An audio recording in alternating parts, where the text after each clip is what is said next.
बोलो जयकारा बोल मेरे श्री गुरु महाराज की जय। सभी गुरुमुख प्रेमियों से सब प्रेम जय सच्चिदानंद। वंदो चरण सरोज गुरु मुद मंगल आगार। जय सेवत नर होत हैं भव सागर से पार। गुरु जी के सुमिरन मात्र से नाशत विघ्न अनंत। तासे सर्वारंभ में ध्यावत हैं सब संत। आज शुभ दिन, शुभ अवसर, शुभ संक्रांत का। आज बड़ा ही सौभाग्यशाली दिन है। वैशाख माह की शुभ संक्रांति का दिन है और इससे भी बढ़कर खुशी की बात यह है कि आज एक और सौभाग्यशाली अवसर भी साथ में मिल करके हमारे भागों को चमकाने के लिए, हमें शांत और शीतल बनाने के लिए, हमें भक्ति की राह पर चलाने के लिए ये सौभाग्यशाली अवसर हमें मिला है कि आज ही के दिन हमारे श्री आनंदपुर दरबार के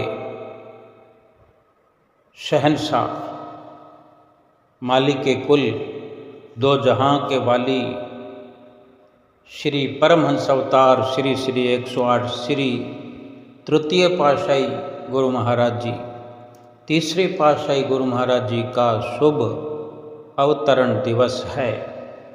इस शुभ अवसर की सभी गुरुमुख प्रेमियों को, गुरुमुख भाई बहनों को, बुजुर्गों को, बच्चों को हाथ जोड़कर तहे दिल से लाखों लाख बधाई हो।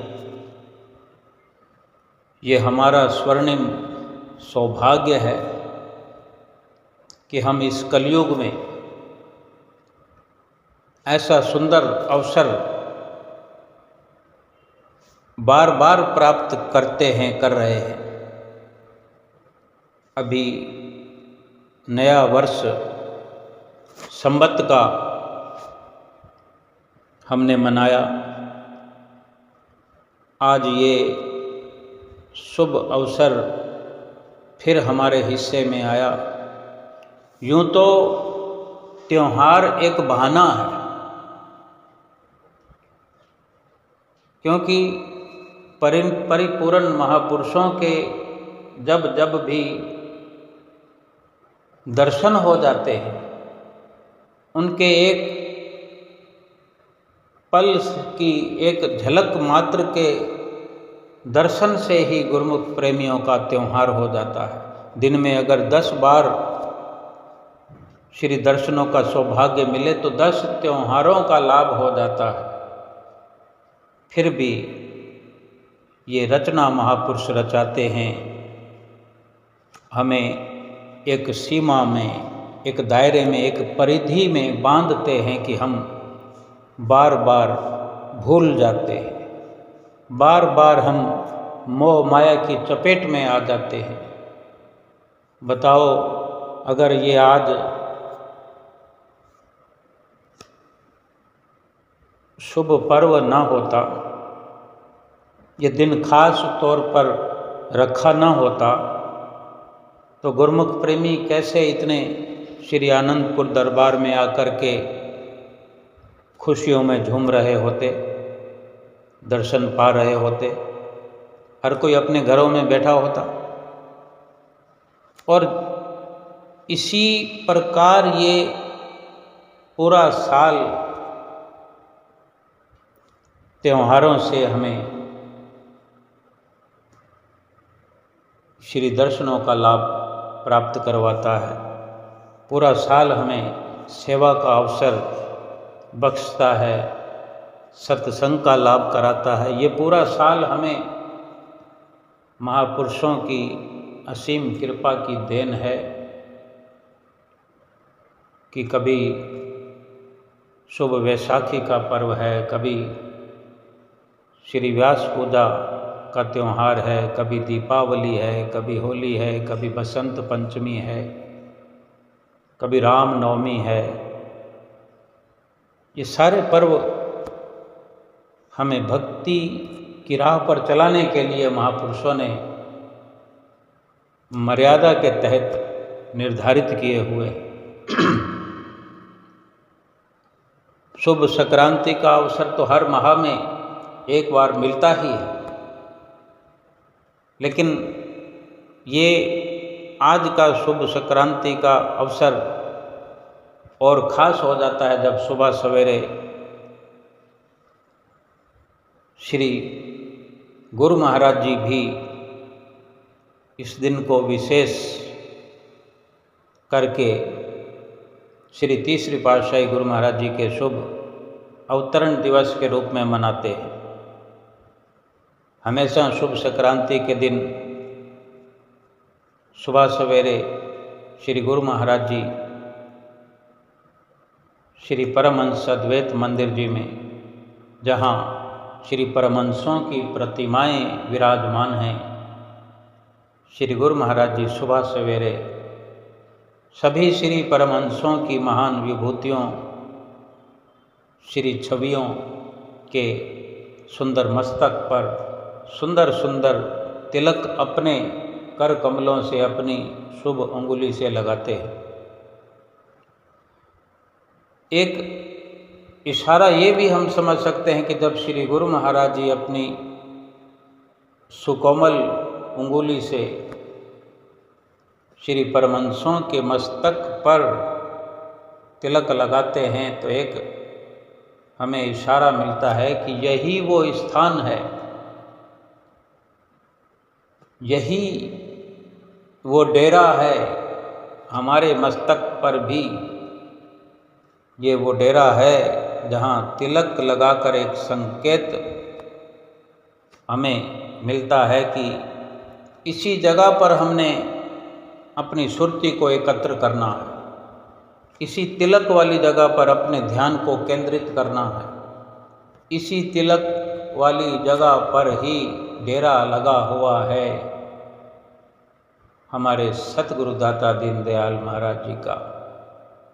इसी जगह पर हमने अपने ध्यान को केंद्रित करके उनके दर्शन दीदार को प्राप्त करना है। यहीं पे सारी शुरुआत है, यहीं वो दिव्य दृष्टि भी उघाड़ने का शुभ संकेत प्राप्त होता है कि यही वो नज़र है और यहीं से शुरू होता वो नज़रिया है जो हम अपने मंजिल मकसूद पर पहुंचने के लिए हासिल करते हैं। यहाँ अपने ध्यान को एकाग्र करके सतगुरु को हाजिर नाजिर जान करके सतगुरु से आगे का मार्ग हम प्राप्त करते हैं। ये सुमरन का जितना भी हमें बार बार बोध कराया जाता है, याद दिलाई जाती है, वो इसीलिए कि यहाँ से सारी शुरुआत होती है। यही वो द्वार है, यही वो रास्ता है। केवल इशारे मात्र में हम अक्सर देखा करते हैं कि वक्त वक्त पे या यूँ कहें कि आए दिन ही श्री गुरु महाराज जी श्री परमहंसों को तिलक लगाते हैं, लेकिन श्री परमहंसों को तिलक तो रोज ही लगता है।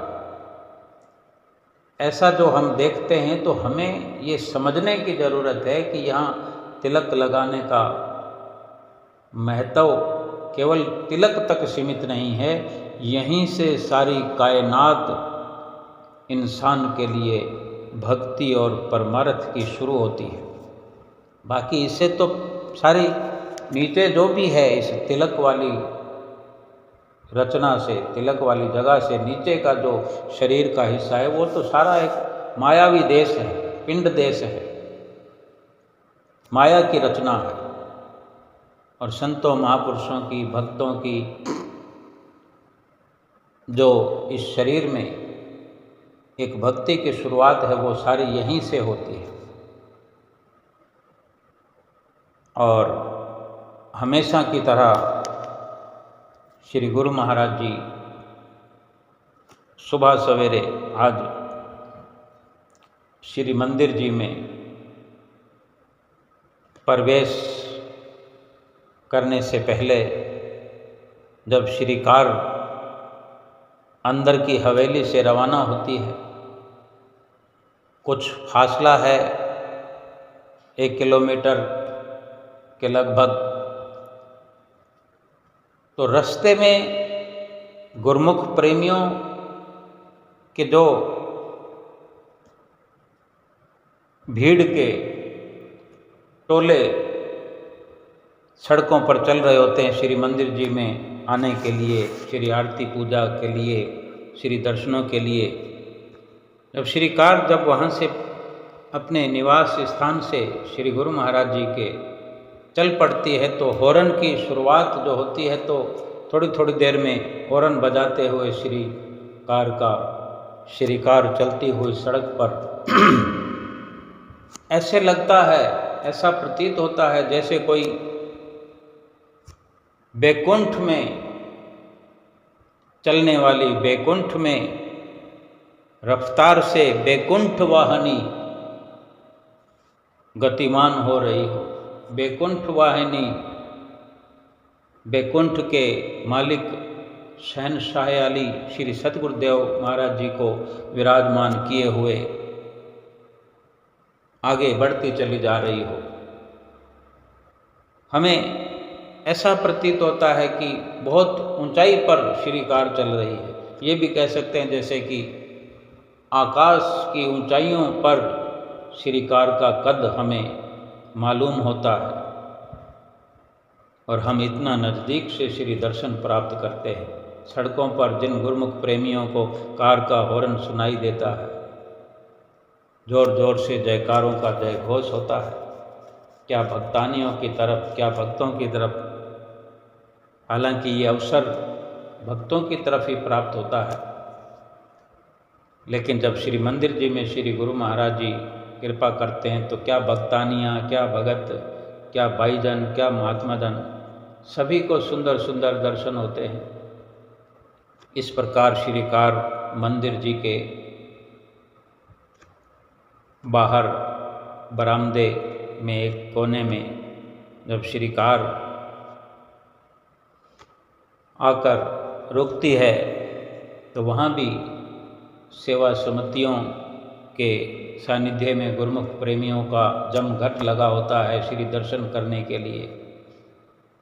ऐसे सुंदर दर्शनों का सौभाग्य प्राप्त कर रहे गुरमुख प्रेमी जयकारों का जय घोष करते हैं। अपने प्रीतम को अपने सामने देख करके कोई भी अपने आपे में नहीं रहता, अपना आपा खो देते हैं, प्रेम प्रकट होने लगता है।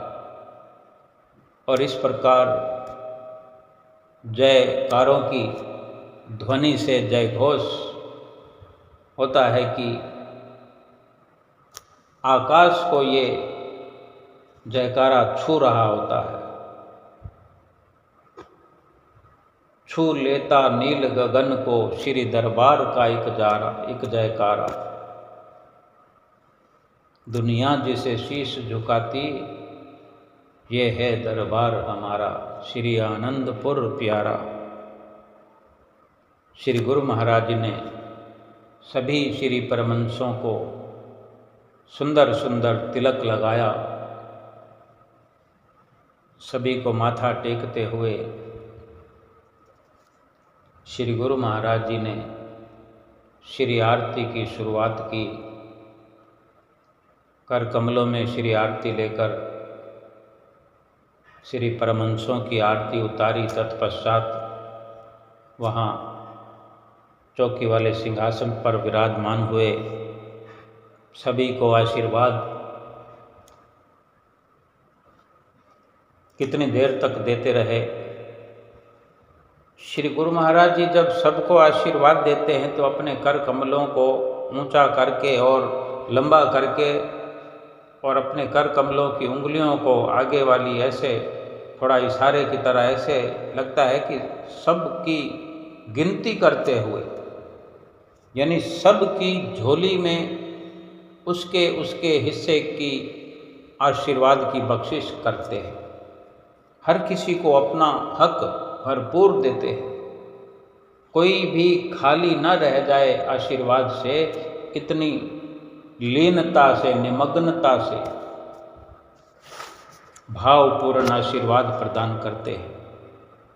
कहीं भी श्री गुरु महाराज जी का ध्यान और नहीं होता, केवल कि जो गुरुमुख प्रेमी अपना घर छोड़ करके, बाहर छोड़ के, दुकानदारी छोड़ करके, रिश्तेदारी छोड़ करके, अपने शरीर पर कष्ट सहन करके, कोई रेलगाड़ी का सफ़र करके आया है, कोई बस का सफ़र करके आया है, कोई हवाई जहाज का भी सफ़र करके आया है, सभी को माला माल इस प्रकार से कर देते हैं कि हर कोई महसूस करता है कि मेरे यहाँ आने का मकसद पूरा हो गया, दिल गद गद हो गया, प्रसन्नता से झोली मेरी भर गई। सतगुरु इतनी प्रसन्नता लुटाते हैं, इतना प्यार लुटाते हैं कि गुरुमुख प्रेमी गद गद हो जाते हैं, कृत्य कृत्य हो जाते हैं। ये सुबह सवेरे ऐसा अवसर मिलना, दिन की शुरुआत ही अमृत वेले ऐसी होती है, सारा दिन गुरुमुख प्रेमी झूमते ही रहते हैं, झूमते ही रहते हैं, खुशियाँ मनाते रहते हैं। आज शुभ संक्रांत भी है, तीसरी पातशाही गुरु महाराज जी का जन्म दिवस भी है, और इसी प्रकार श्री आरती पूजा का जो आरती और बेनती पूरी होने पर जयकारा निस्तारा में श्री गुरु महाराज जी ने दंडवत किए हुए गुरुमुख प्रेमियों को उठाया, आशीर्वाद फरमाया। फिर श्री आरती का शुभ कार्यक्रम आगे बढ़ता हुआ और इसी प्रकार श्री आरती पूजा के समापन पर हमेशा की तरह सिमरन पर मौन ध्यान में सभी बैठ गए। विशेष प्रकार से हम अगर विचार कर सके, जितने भी कार्रवाई श्री गुरु महाराज जी कर रहे हैं, करते हैं, एक ही मिशन उनका हमें दिखाई पड़ता है कि वो केवल और केवल सुमिरन पर जोर दे रहे हैं। सुमिरन में हमारी चित्तवृत्तियाँ लगी रहें, लग जाएं, सिमरन हमारे जीवन में हो पाए, क्योंकि सिमरन ही जीवन का उद्धार करने में सक्षम है, आत्मा का कल्याण करने में सक्षम है। पहले नंबर पर सुमिरन ही श्री गुरु महाराज जी फरमाते हैं। अब ये हम स्वयं विचार करें कि हम सुमिरन करने में कितनी दिलचस्पी दिखाते हैं, कितना हमारा रुझान है, और क्या हम सतगुरु के वचनों की पालना करते हैं, वचनों की कदर करते हैं। जो गुरुमुख प्रेमी सतगुरु के वचनों की पूरी पूरी कदर करते हैं, पूरा अमल करते हैं, उनका आला जीवन है इस संसार में, इस दुनिया में, कि जो सतगुरु के सानिध्य में आकर, सतगुरु की संगत पाकर, सतगुरु की शरणागति पाकर, सतगुरु से नाम की बख्शिश लेकर नाम का सुमरन करने में लग गए हैं, नाम का सुमरन करने में लगे हुए हैं, वो तो आज्ञा में चल रहे हैं। आज्ञा सम न सु साहिब सेवा, सो प्रसाद जन पावे देवा। आज्ञा के समान दूसरा कोई कार्य नहीं है, और आज्ञा यही है कि सुमिरन करो, 2 घंटे सुमिरन करो, 2 घंटे से ज़्यादा करने में कोई मनाही नहीं है, लेकिन 2 घंटे लाजमी बैठ करके, वो भी शांत एकांत चित्त मौन धारण किए हुए, जो शास्त्रों में वर्णन है, जो श्री परमहंस दयाल महाराज जी के वचन हैं। आँख कान मुख ढांप के नाम निरंजन ले, अंतर के पट तब खुलें जब बाहर के पट दे।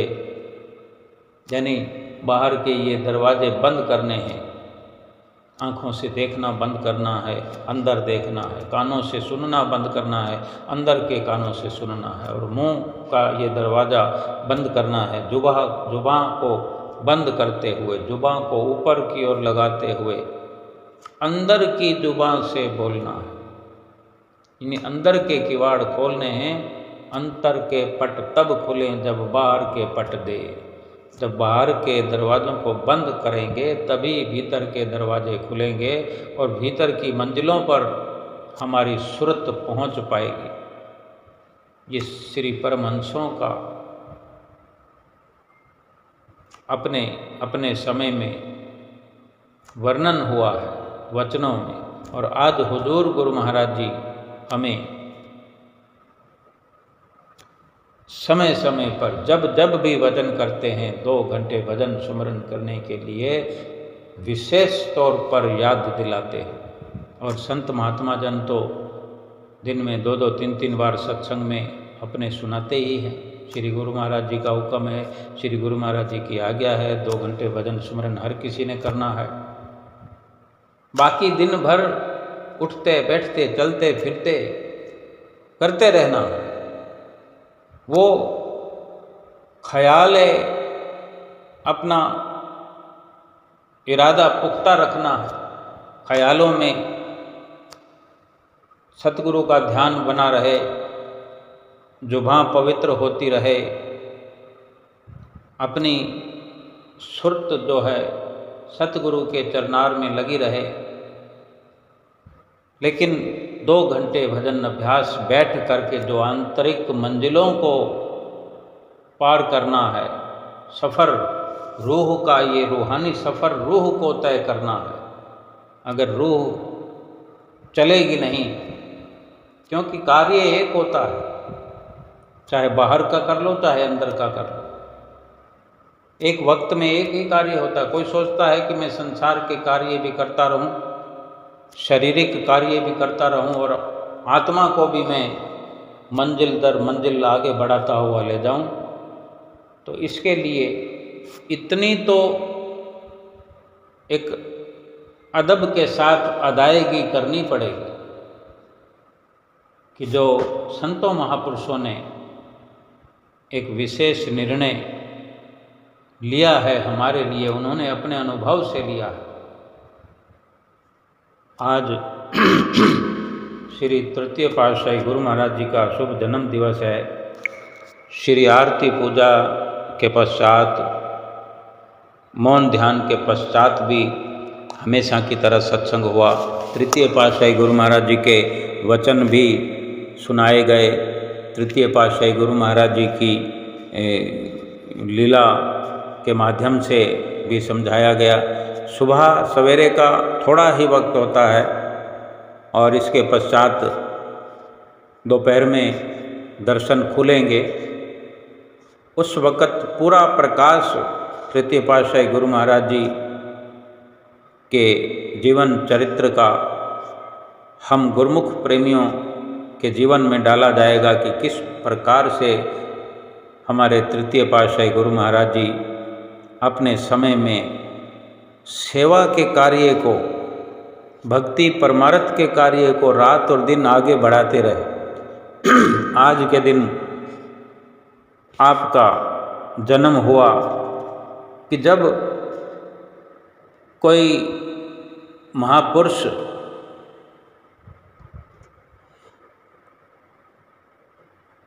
असाधारण विलक्षण वाले जब धराधाम पर अवतरित होते हैं,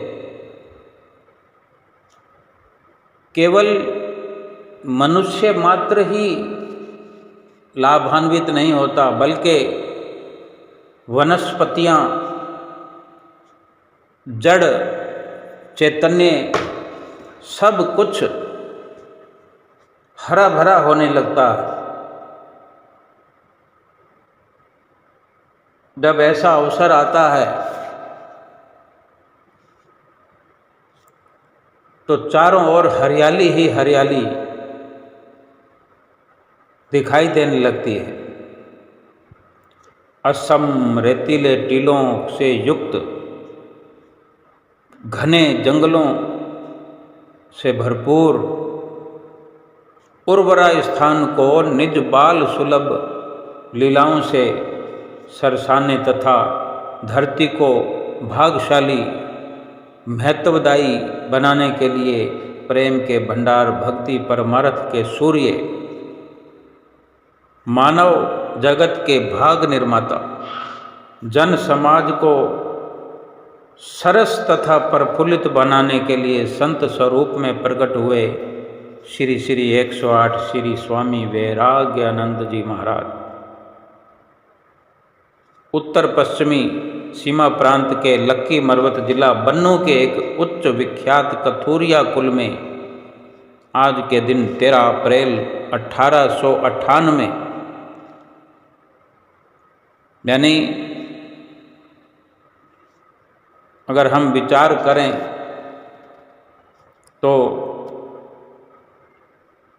कितने साल हो गए, लगभग 125 साल पहले की ये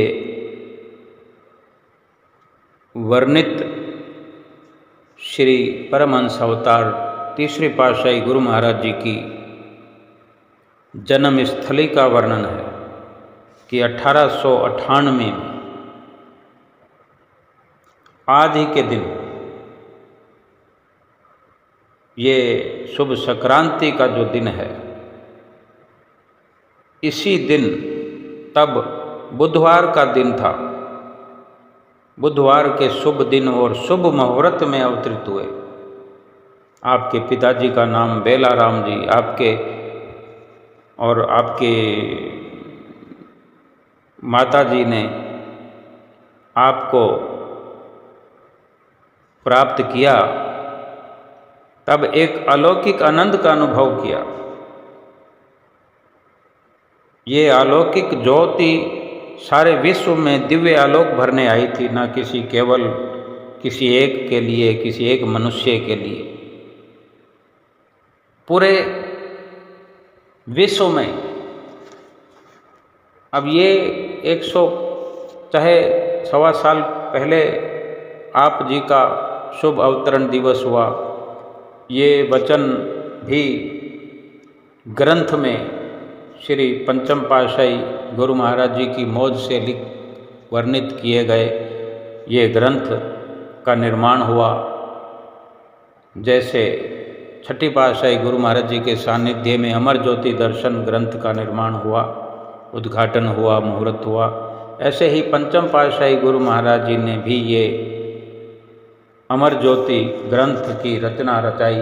श्री परमहंस अद्वैत मत अमर ज्योति नाम का जो बड़ा ग्रंथ है, जो इसमें वर्णन है, इस वर्णन को भी काफ़ी अरसा पहले ग्रंथ में लिखा गया।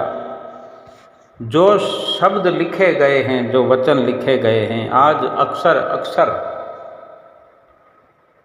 सत्य सिद्ध होते हम देख रहे हैं कि पूरा संसार आलोकित हो रहा है। वास्तव में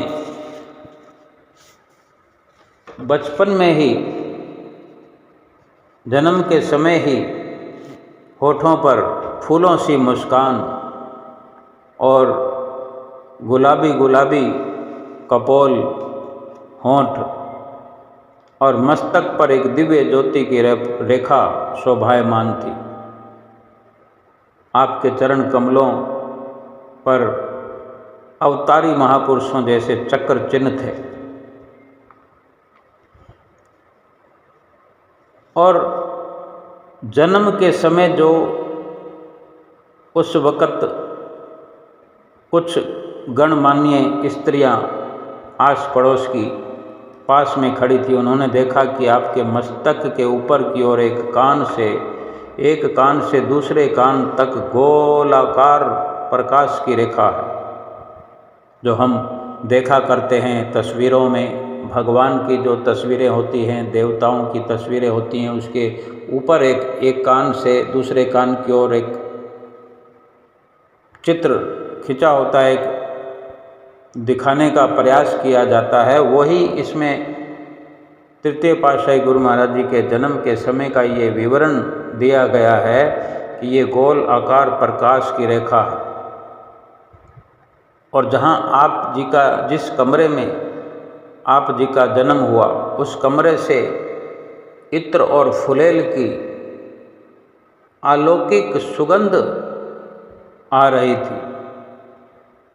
तो वही औरतें एक दूसरे से धीरे धीरे कहने लगी कि ये बालक तो कोई चमत्कारी महापुरुषों के लक्षण से भरपूर लगता है, लेकिन ये इत्र फुलेल आदि की सुगंधी कहाँ से आ रही है। और इतना कहकर वो सारे कमरे में उस वस्तु को ढूंढने लगे कि ये सुगंध कहाँ से आ रही है, ताकि उन्हें वहाँ से बाहर रख दिया जाए। परंतु कहीं से भी वो सुगंध वाली वस्तु प्राप्त नहीं हुई।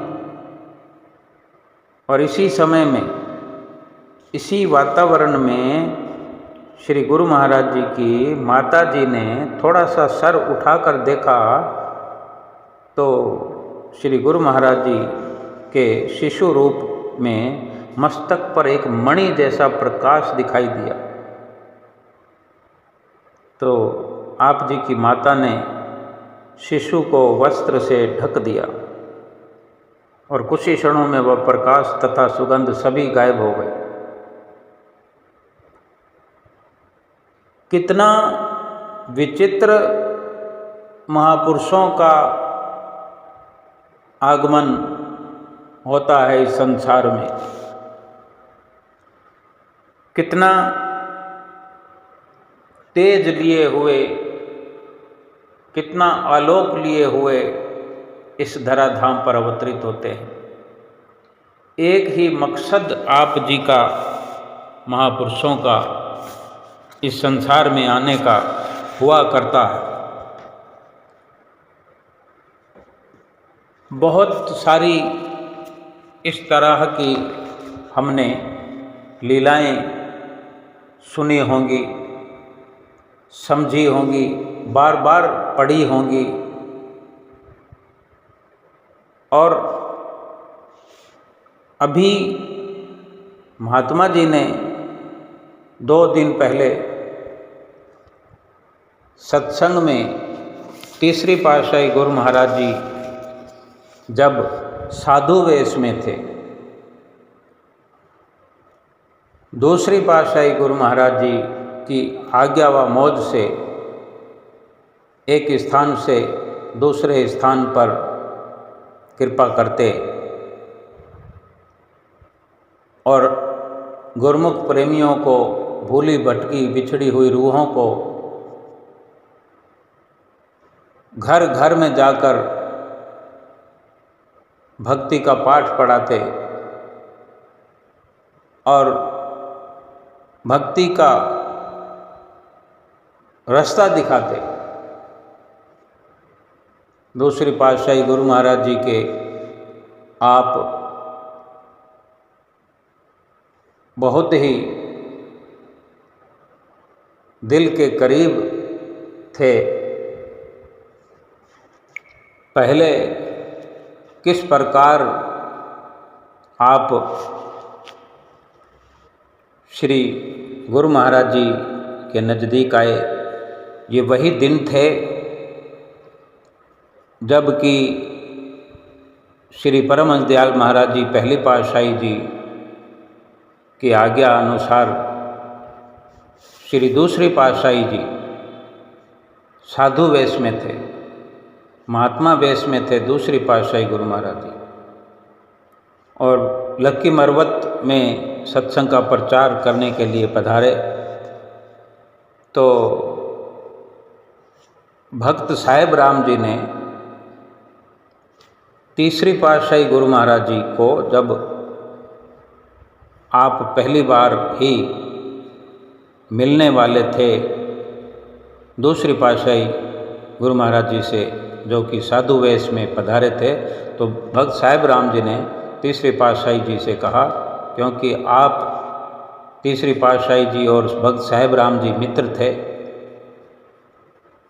तो पहली बार जब कहा साहिब राम जी ने कि आज रात को हमारे घर सत्संग होगा, तो आप तीसरी पातशाही गुरु महाराज जी पहली बार प्रसन्नतापूर्वक रात के समय भगत जी के घर, साहिब राम जी के घर आ पहुँचे। महान आत्माओं का आपस में पुराना संबंध हुआ होता है। श्री सतगुरुदेव महाराज जी दूसरी पातशाही जी उस समय सत्संग कर रहे थे, साधु वेश में थे, और आप भगत वेश में पहली बार श्री दर्शन किए साधु वेश में दूसरी पातशाही जी के भक्त साहिब राम जी के घर में। श्री सतगुरु महाराज जी ने अपनी दिव्य दृष्टि से परमार्थिक कार्य करने वाले शिष्य को पहचान लिया, और आपने भी पहली बार साधु वेश में दूसरी पातशाही गुरु महाराज जी के दर्शन करके अपने अंदर के दाता, अंदर के आनंद के दाता पूर्ण सतगुरु को पा लिया। यही वांछित संयोग नियति ने बनाया।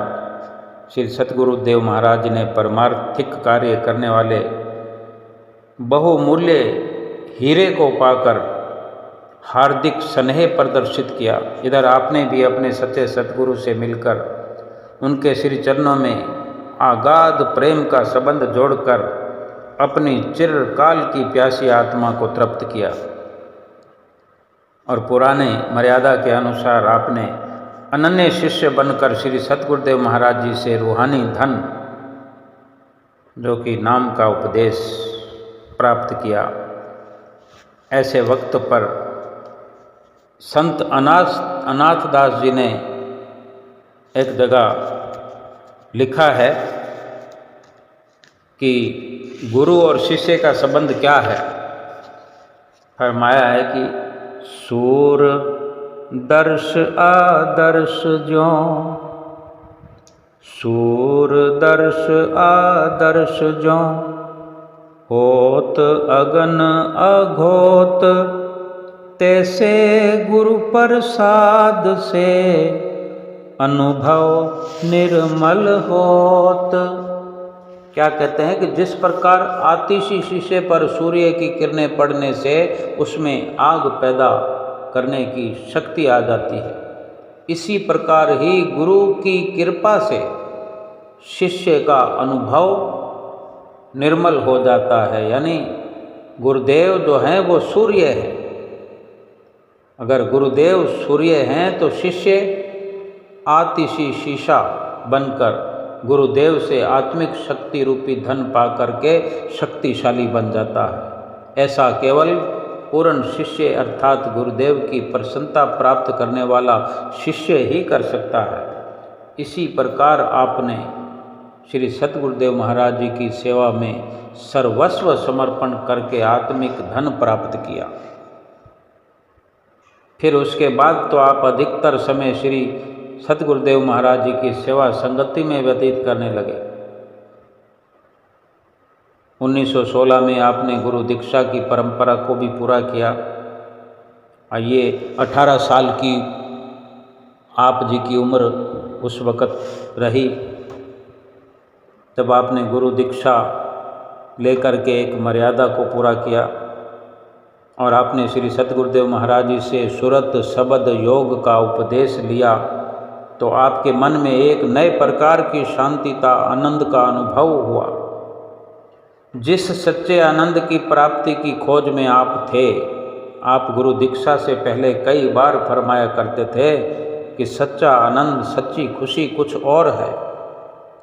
क्योंकि अवसर तो प्राप्त होते रहते थे, लेकिन जो अब खुशी मिली थी, जो अब सच्चा आनंद मिला था, परिपूर्ण सतगुरु को पाकर के, ये नहीं मिलने के कारण यही फरमाया करते थे कि जैसे हम कुछ खाते पीते हैं तो भी कहते हैं कि मज़ा नहीं आया, सत्संग भी सुनते हैं, कहीं संगीत सुनते हैं तो कहते हैं मज़ा आ गया। और यही शब्द हम इस प्रकार भी बोलते हैं कि आज तो आनंद आ गया।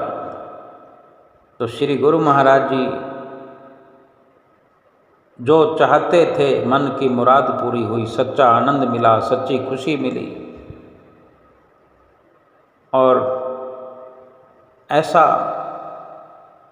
भजन सुमरन करने का अपने इतिहास बनाया। श्री सतगुरुदेव महाराज जी की पावन संगत तथा भजन अभ्यास के अमृत स्रोत से अमृत पीते हुए तृप्त ही नहीं होते। हर समय एक निराली मस्ती में खोए हुए श्री सतगुरुदेव महाराज जी के श्री दर्शनों के ही अभिलाषी बने रहते। एक बार आगे चलकर जब श्री दूसरी पातशाही गुरु महाराज जी की आज्ञा व मौज से तीसरी पातशाही गुरु महाराज जी को साधु वेश प्रदान किया गया और आप जी को सिंध में आज्ञा फरमाई जाने के लिए। और आप इस प्रकार सत्संग प्रचार कर रहे थे।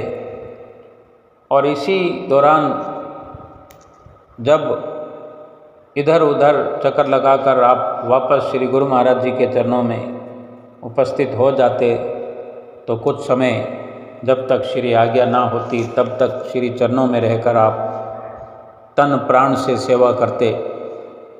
एक बार दूसरी पातशाही गुरु महाराज जी विराजमान थे और 8 महात्मा बैठे हुए थे श्री चरणों में। उन 8 महात्माओं में श्री तीसरी पातशाही गुरु महाराज जी भी उस वक़्त साधु वेश में वहीं उपस्थित थे। सत्संग फरमाते हुए श्री गुरु महाराज जी ने अपनी मौज से वचन फरमाए।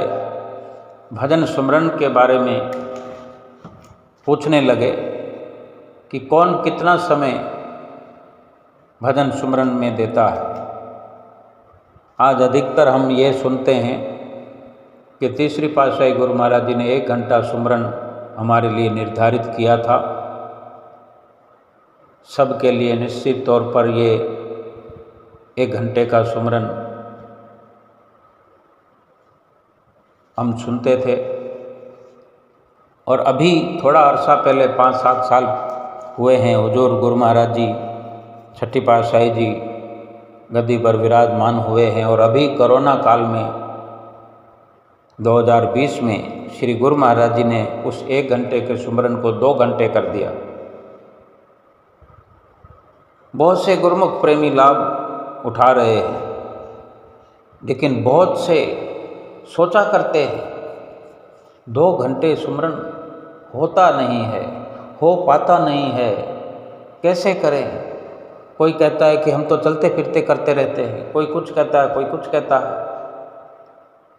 लेकिन श्री गुरु महाराज जी हमें 2 घंटे एक स्थान पर तटस्थ करते हुए एकाग्र चित्त हो करके हमें आंतरिक मंजिलों की सैर कराना चाहते हैं।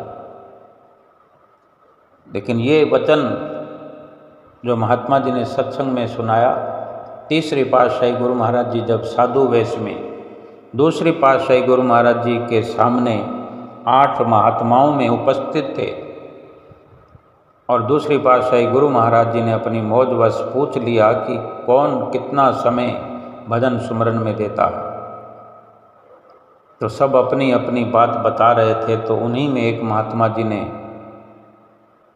खड़े होकर नतमस्तक होकर हाथ जोड़कर विनती की, स्वामी जी मैं 8 घंटे सुमरन करता हूँ। इसी तरह सब अपनी अपनी बताते रहे। एक महात्मा जी खड़े हुए, उन्होंने कहा कि स्वामी जी मैं 10 घंटे सुमरन करता हूँ। श्री गुरु महाराज जी अभी भी ऐसा चाह रहे थे कि कोई और आगे बढ़े। तब तीसरी पातशाही गुरु महाराज जी साधु वेश में जो वहाँ उपस्थित थे सबके साथ में, आप जी ने श्री चरणों में दूसरी पातशाही जी के विनती करते हुए अपनी बात पूरी की और कहा कि स्वामी जी मैं 20 घंटे सुमरन करता हूँ। तब श्री गुरु महाराज जी ने वचन फरमाए, किसी से कुछ नहीं कहा, ना 8 घंटे वाले महात्मा जी से, ना 10 घंटे सुमरन करने वाले महात्मा जी से, लेकिन तीसरी पातशाही गुरु महाराज जी साधु वेश में जो विनती कर रहे थे कि मैं 20 घंटे सुमरन करता हूँ, तब दूसरी पातशाही गुरु महाराज जी ने वचन फरमाए कि जिस हिसाब से आपने आगे चलकर सेवा करनी है उसके लिए 20 घंटे सुमरन कम है, आप 22 घंटे सुमरन रोज किया करो। तो आप जी ने आज्ञा को शिरोधार्य किया। अब हम ये विचार करें कि ये ऐसे महापुरुष हैं, परिपूर्ण संत हैं, परम संत हैं, श्री परमहंस अवतार श्री तृतीय पातशाही गुरु महाराज जी, जिन्होंने इतनी कठिन साधनाओं और इतनी कठिन मुश्किल से मुश्किल सेवाओं को अंजाम दिया।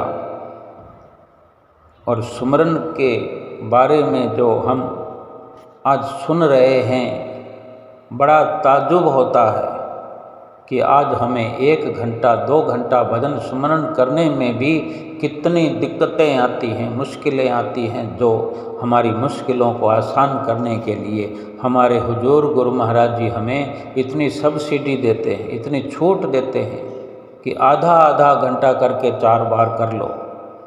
तो सोचो कितना कुछ हमारे श्री परमहंसों ने हमारे लिए किया, आज भी कर रहे हैं।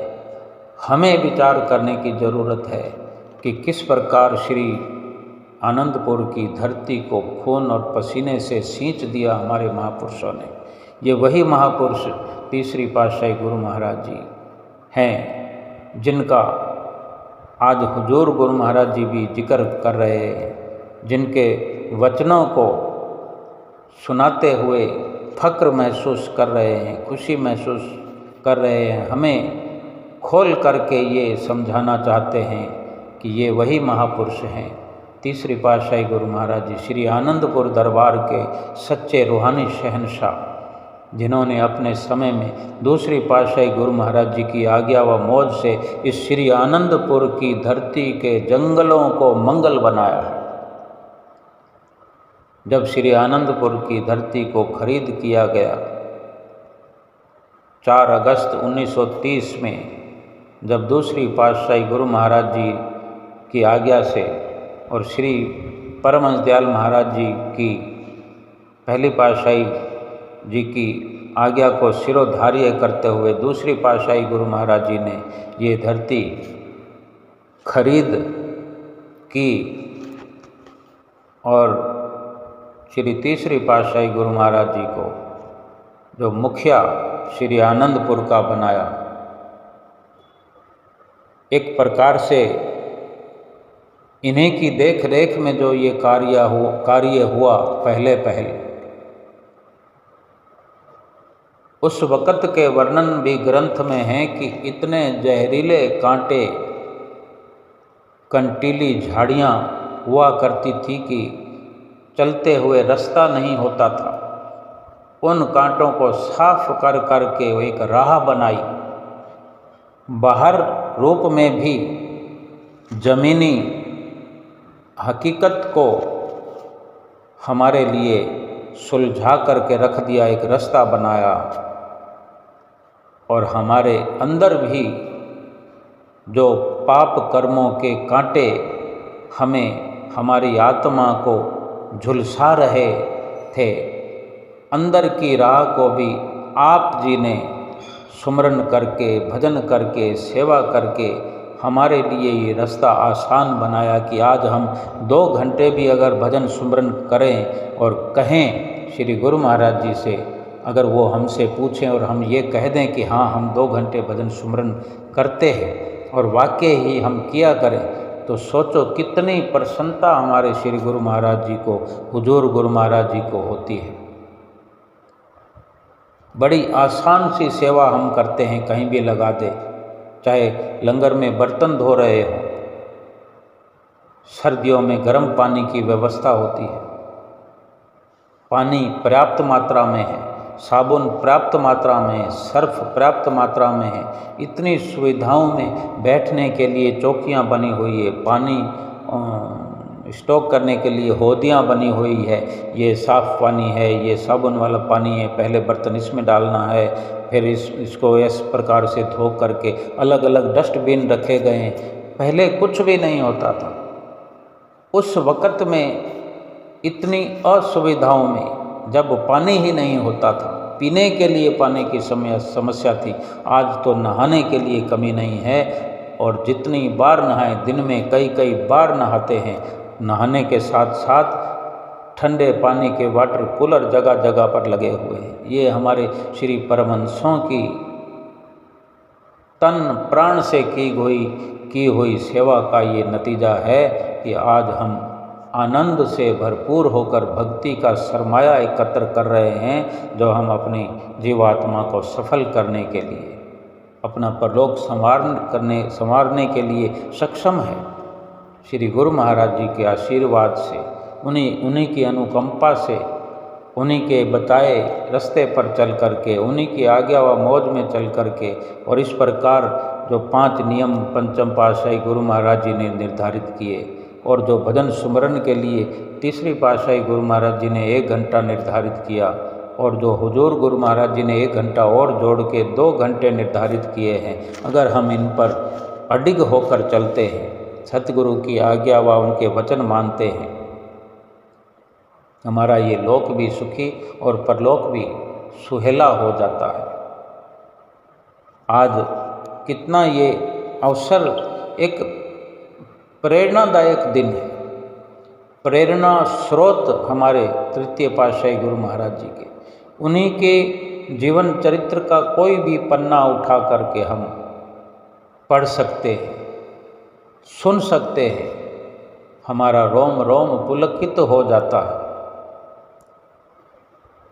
आज का दिन बड़ा ही खूबसूरत भागों भरा, श्री गुरु महाराज जी सुबह सवेरे अमृत वेले से ही सबको अपना अनुपम प्यार लुटा रहे हैं। आज के दिन की सभी गुरुमुख प्रेमी एक दूसरे को बधाइयाँ दे रहे हैं, सब खुशियाँ मना रहे हैं।